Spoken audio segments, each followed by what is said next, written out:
Good morning, everyone. Today we are going to learn about correlation.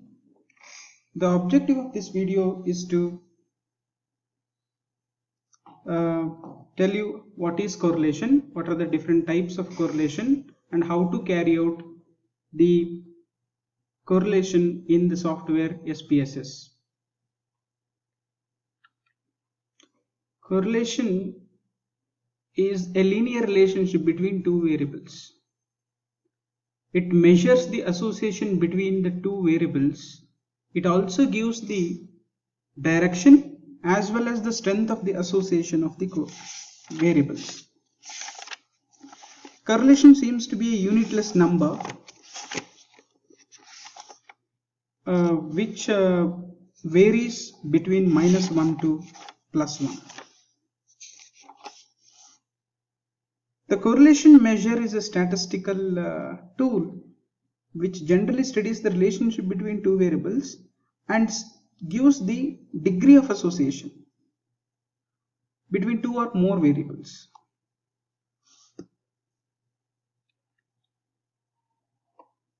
Here we have positive correlation and a negative correlation. Positive correlation coefficient implies the direct relationship between the variables. Variables change in the same direction. As x is increasing, y is increasing. As x is decreasing, y is also decreasing. Example, good rainfall and the crop yield have such a relationship. Negative correlation coefficient implies inverse relationship between the variables. Variables change in opposite direction. As x is increasing, y is decreasing. As x is decreasing, y is increasing. Pest incidence and the crop yield have such kind of relationship. This relationship is explained through scatter plots. As I said in the previous slide, it lies between -1 to +1. So when we have R seems to be 1, it is called as perfect positive correlation. When R seems to be negative, that is -1, perfect negative correlation. So the degree will keep on reducing or keep on increasing depending upon the association between the variables. If we have a strong association, it seems to be R, and it reduces to 0.9 or 0.8 depending upon the association. When the degree seems to be low, it nears to 0, that is minus 0.1 or 0.2 or 0.3. When we don't have any kind of association, we don't find any kind of straight line here, it seems to be a spurious correlation. Here R is equal to 1, it seems to be exactly linear, seems to be a straight line. Here there is some kind of dispersion, here there is a heavy dispersion, here there is no straight line formation at all, and the same thing which replicates in the negative side also. The R is equal to -1, it is exactly linear, but there is some kind of dispersion, and here also there is some kind of dispersion because of the low association. The most important factor in correlation study is covariation. Covariation refers to change in one variable accompanied by a corresponding change in the other variable.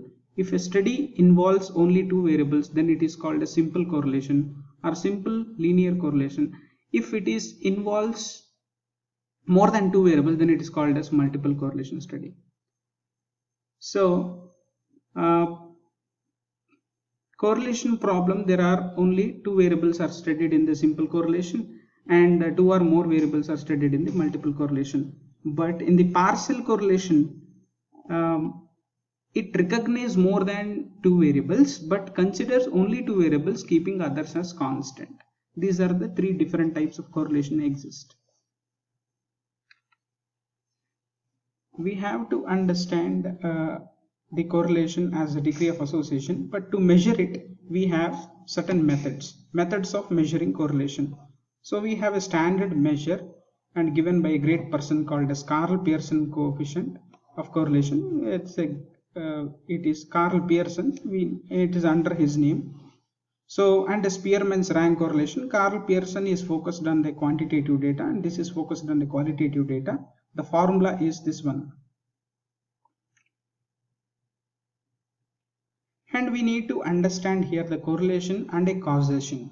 Causation means cause and effect relationship. Correlation denotes the interdependency among the variables for correlating two phenomena. It is essential that the two phenomena should have cause-effect relationship. If such relationship does not exist, then the two phenomena cannot be correlated. If the two variables vary in such a way that the movement in one are accompanied by the movement in other, these variables are called as cause and effect relationship. Causation always implies correlation, but correlation does not necessarily implies causation. And here we will learn about a simple correlation, that is only two variables x and y. The following table gives the number of panicle per hill and corresponding yield of paddy. Find out the correlation coefficient between the number of panicle and yield of a paddy. So I have already run this example and I got as 0.926. And the interpretation is correlation coefficient is showing high degrees of positive correlation and increase in the panicle hill will leads to the increase in the yield. This I will have to show you in the SPSS software. Now we will going to do that. In the SPSS I have already entered the data. P is means panicle hill and then yield. So these two variables I have. I will use analyze and then I go to correlate and I go to bivariate and I will transform the variables whichever is required for me. So I click, it is automatically clicked here correlation, that is Pearson, Carl Pearson, and if you click OK, we have an options also, means and standard deviation. If you want, you can click and then click OK. An output will be generated in descriptive statistics of those two variables and a standard deviation and a number of variables, that is 10. And correlation table always generate in the form of matrix where the diagonal element seems to be 1 and then whatever it is symmetric also, whatever the values present here and there are also the values present there. So it shows gives Pearson correlation coefficient value, that is 0.926, which is good number as a high degrees of positive correlation, and significant it is 0.000, it shows significant value and number of values. This is about simple correlation coefficient running in SPSS. And then we will move to multiple correlation coefficient.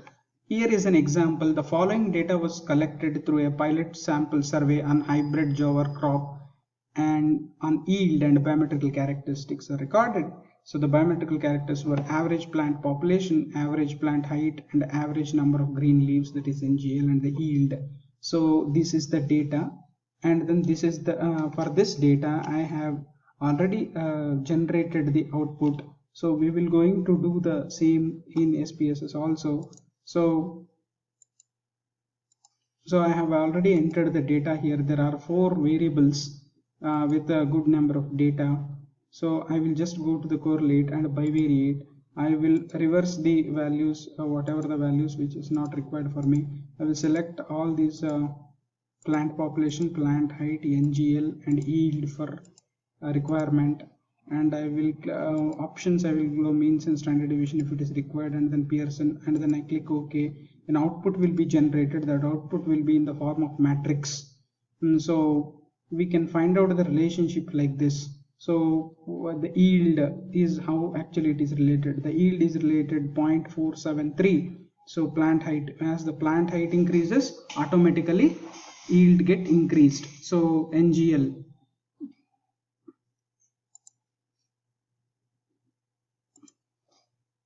so number of green leaves increases, automatically yield will get increased. This is how we need to interpret the correlation table. Thank you. If any doubts, you please contact to this email ID.